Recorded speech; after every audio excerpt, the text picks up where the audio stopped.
সবাইকে welcome caring diaries চ্যানেলে।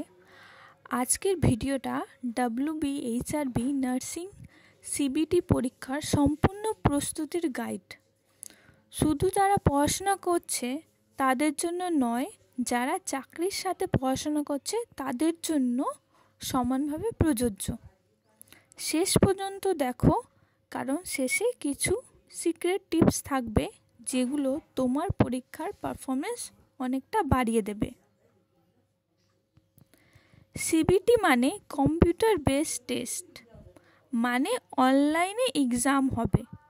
এখানে নার্সিং সাবজেক্ট, জেনারেল নলেজ আর বেসিক কম্পিউটার রিজনিংয়ের প্রশ্ন থাকবে। একটা প্রশ্ন থাকবে এবং তার 4টে অপশান থাকবে, যার মধ্যে একটা কারেক্ট অ্যান্সার হবে। এবার তোমরা জানো, অ্যাকাডেমিক এবং এক্সপিরিয়েন্সের ওপর কোনো নাম্বার থাকছে না, সম্পূর্ণটাই সিবিটি এবং ইন্টারভিউয়ের টোটালে যাদের বেশি নাম্বার থাকবে তারা সিলেক্টেড হবে। এবার সিবিটিতে যাদের নাম্বার বেশি থাকবে তাদেরকেই শুধুমাত্র ইন্টারভিউয়ের জন্য ডাকা হবে। তার জন্য সিবিটিটা খুবই ভালোভাবে দিতে হবে যাতে তোমাদের ইন্টারভিউয়ের জন্য ডাকে। এবার বলা হয়েছে সিবিটিটা ডিসেম্বর আর জানুয়ারির মধ্যে হয়ে যাবে। তাহলে আমরা ডিসেম্বর যদি ধরি, তাহলে আর 1 মাস টাইম আছে।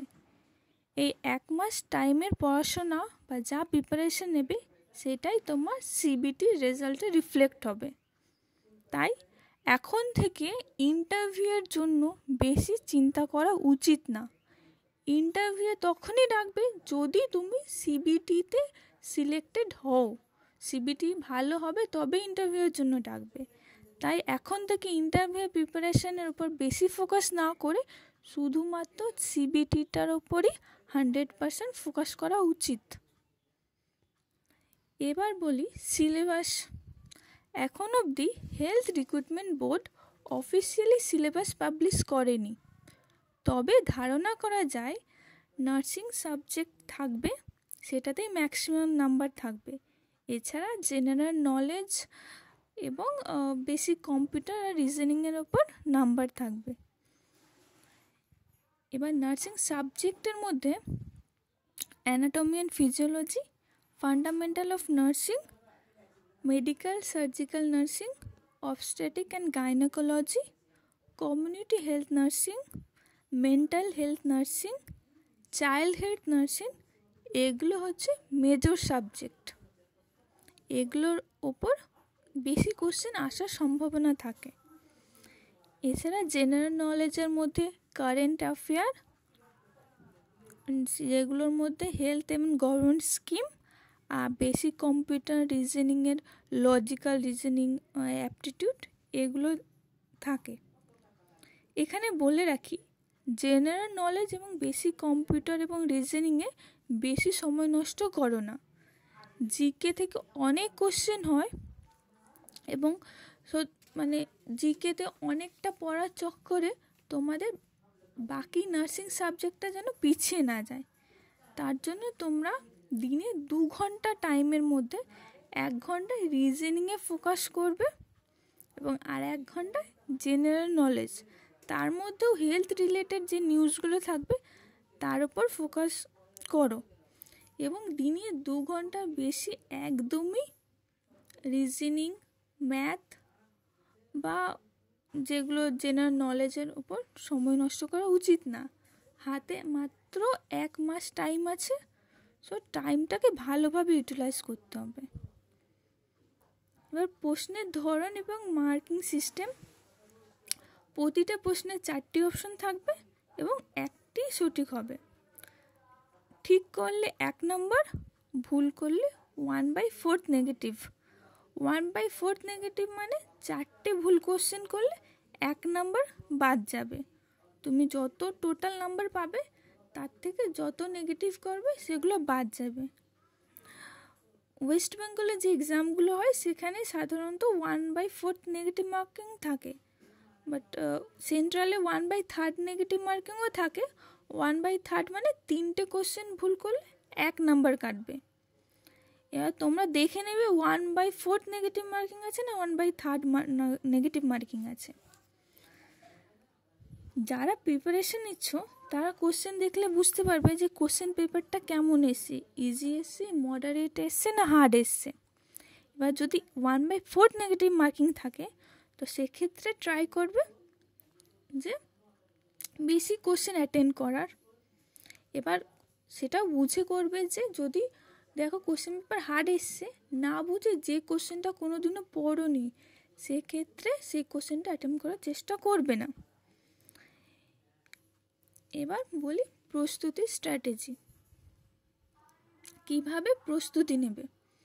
প্রিপারেশনটা খুবই ইম্পর্টেন্ট, কারণ শুধুমাত্র হার্ড ওয়ার্ক করলে হবে না, হার্ড ওয়ার্কের সাথে তোমার স্ট্র্যাটেজিটাও স্মার্ট রাখতে হবে। আর শুধু স্ট্র্যাটেজি করলে হবে না, হার্ড ওয়ার্কও করতে হবে, মানে hard work with good strategy. এবার এক্ষেত্রে অনেকে আছে যারা ভাবছো যে আমরা কিছু পড়িনি, আমরা কিছু জানি না, খুব চিন্তা হচ্ছে। তাদের একটা কথাই বলবো, এখন অবধি যা করেছো ওটা নিয়ে এখন আফসোস চিন্তা কিছু করো না।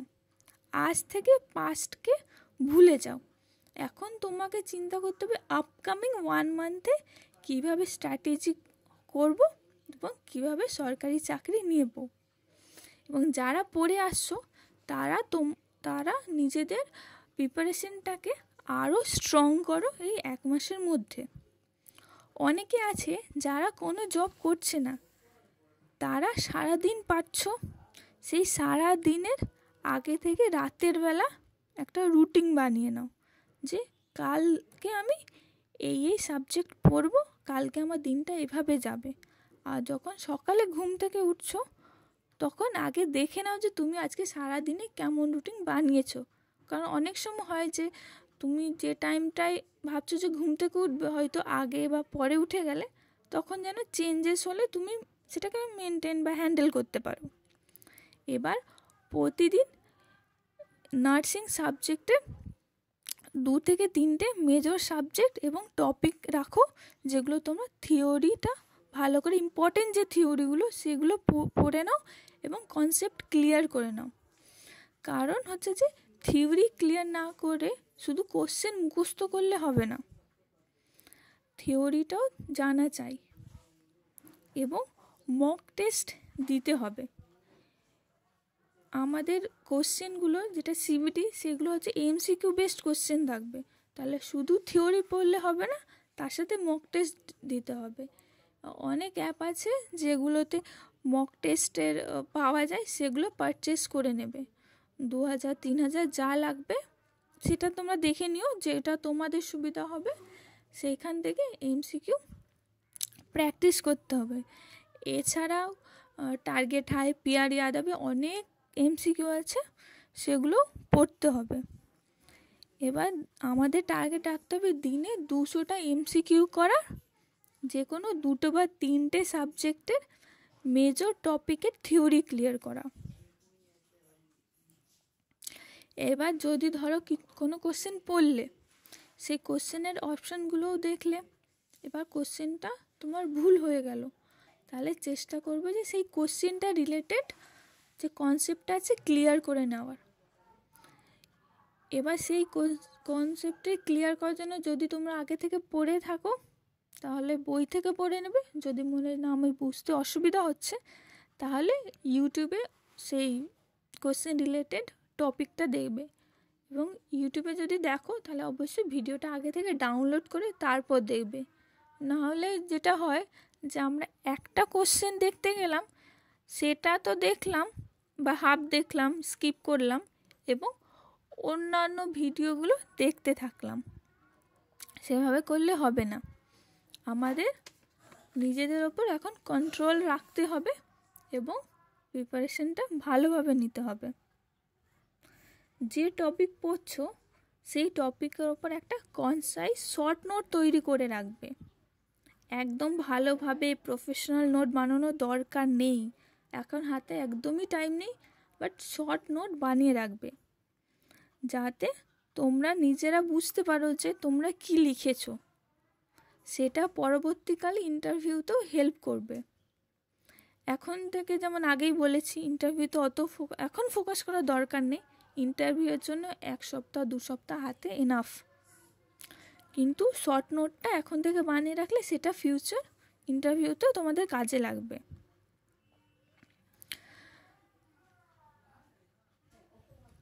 এবার যারা জবের সাথে প্রিপারেশন নিচ্ছ, কোনো কারণে জব ছাড়তে পারছো না, তারা ডিউটির আগে আর ডিউটি থেকে আসার পর সেই টাইমগুলো ভালোভাবে ইউটিলাইজ করবে। নিজেদের সেই অনুযায়ী আগে থেকে রুটিন বানিয়ে রাখবে। ডিউটির মাঝে যে ব্রেক পাবে সেখানেও চেষ্টা করবে কিছু কিছু জিনিস দেখে নেওয়ার। এবং রাস্তায় যাচ্ছ বা অটো, বাস, ট্রেনে, যারা এখন কন্ট্রাকচুয়াল আছো, সব জায়গায় শুনতে হয় যে তুমি তো কন্ট্রাকচুয়াল স্টাফ, পার্মানেন্ট স্টাফ নও, সেই কথাগুলো মাথায় রাখবে। তাহলে দেখবে অনেকটা হেল্প হবে এবং মোটিভেশন পাবে যে না, আমাকে টাইমগুলো এখন ভালোভাবে ইউটিলাইজ করতে হবে। এবং যে কোশ্চেনগুলো পড়বে অবশ্যই সেই কোশ্চেনের অ্যান্সারগুলো এবং কনসেপ্টটা যেন ক্লিয়ার থাকে, বুঝে পড়াটা জরুরি। তাহলে মনে রাখবে যেন যা পড়ছো যেন বুঝে পড়ো। বা অনেকে থাকে যে ভাবে যে অনেক কভার করে নেবো, সব পড়ে নেবো, যা আছে মানে মনে যেন রিসার্চ করে নেব। অত আমাদের তো দরকার নেই। আমাদের এখন হচ্ছে পরীক্ষাটা পাস করতে হবে, যেইটুকু দরকার সেইটুকু। কোনো একটা টপিকে বেশি রিসার্চ করতে যাবে না। টপিকটা কনসেপ্ট ক্লিয়ার অবধি। আমাদের এখন ডক্টর হতে হবে না, আমাদের মূল উদ্দেশ্য হচ্ছে সিবিটিটা ক্লিয়ার করা।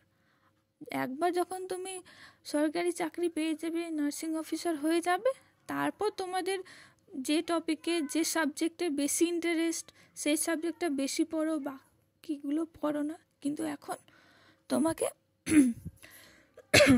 সিবিটিটা ভালোভাবে দিতে হবে।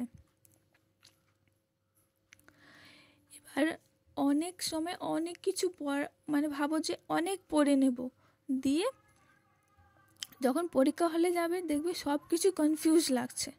তো তার থেকে ভালো যতটা পড়বে কনসেপ্ট ক্লিয়ার করে জানে সেটার উপর কনফিডেন্ট থাকে, কারণ নেগেটিভ মার্কিং আছে। এবং যখন তোমরা পড়ছো তাহলে আগের দিনে যা পড়েছো সেটা একবার রিভাইজ করে নেবে। রিভাইজ বারবার করে করতে হবে, এমন না যে আমি নতুন পড়ছি পরেরগুলো ভুলে যাচ্ছি। এই 1 মাসে যা পড়বে বা আগে যা পড়ছে সব যেন তোমাদের মাথায় থাকে। ডিসেম্বরে যদি সিবিটি হয় তাহলে তোমাদের একটা কথা মনে রাখতে হবে যে তোমাদের হাতে টাইম নেই। এখন ইউটিউবে অনেক ভিডিও, অনেকের মোটিভেশন, অনেক কিছু করে টাইম নষ্ট করা যাবে না। এবার তোমাদের গভর্নমেন্ট জব পেতে হবে, এই 1 মাসে নিজের 200% দিতে হবে। যদি তুমি নিজের 200% দিতে পারো তাহলে অবশ্যই তুমি গভর্নমেন্ট জব পেয়ে যাবে। এবার যদি তুমি এবারে যদি কিছু নিজের 100% না দাও তাহলে পরের বছর হবে না, আবার 2 বছর 3 বছর পর রিক্রুটমেন্ট বেরবে, তখন তোমাকে সেম ফেজ দিয়ে আবার যেতে হবে। তো তার থেকে ভালো এখনই নিজের 200% দিয়ে দেওয়া, যাতে পরে আফসোস না থাকে। এবং যারা আগে আমরা স্টুডেন্ট লাইফে বা চাকরি পাওয়ার পর যে প্র্যাকটিক্যাল নলেজ অ্যাপ্লাই করেছো, যখন থিওরি পড়বে তখন সেটার সাথে মেলাবে। সাধারণ কিছু ভুল, অনেকে শুধু থিওরি পড়ে, কোশ্চেন প্র্যাকটিস করে না। এভাবে হবে না। পরীক্ষায় এমসিকিউ থাকবে, 4টি অপশন থাকবে, সো কোশ্চেন প্র্যাকটিস করা মাস্ট। অনেকে আবার না বুঝে শুধু কোশ্চেন প্র্যাকটিস করলো, সেটাও ভুল। যে কোশ্চেন পড়বে তার কনসেপ্টটা ক্লিয়ার করতেই হবে, বুঝে পড়াটা খুবই জরুরি। শেষে কিছু টিপস, তুমি যত বেশি প্র্যাকটিস করবে তত বেশি তুমি কনফিডেন্ট হবে। তুমি তোমার বন্ধু বান্ধবীদের দেখো না যে সে অনেক ভালো স্টুডেন্ট, সে অনেক পড়ে নিয়েছে, আমার কিচ্ছু পড়া হয়নি। নিজের উপর বিশ্বাস রাখো, বি কনফিডেন্ট, তুমি যা পড়েছো সেটাই হবে। অনেকে আছে যে অনেক পড়েছে, কিন্তু ধরো তুমি যতটা সে যতটা পড়েছে তার মধ্যে যদি প্রশ্ন আসে তবেই তো সে পারবে। সে হয়তো রিসার্চের মতো পড়েছে, বাট তুমি যেগুলো পড়বে হয়তো সেগুলোর মধ্যে থেকেই আসে। তাহলে তুমি যেটা পড়ছো তার উপর কনফিডেন্ট রাখতে হবে এবং বারবার করে রিভিশন করতে হবে। অবশ্যই মনে রাখো, preparation does not guarantee success, but no preparation guarantee failure. তাই আজ থেকেই শুরু করো। যা টাইম আছে প্রপার টাইম ইউটিলাইজ করো। গার্লফ্রেন্ড, বয়ফ্রেন্ড, কাউকে এখন টাইম দিয়ে নিজের ফিউচার ওয়েস্ট করো না। এই টাইম চলে গেলে আর আসবে না।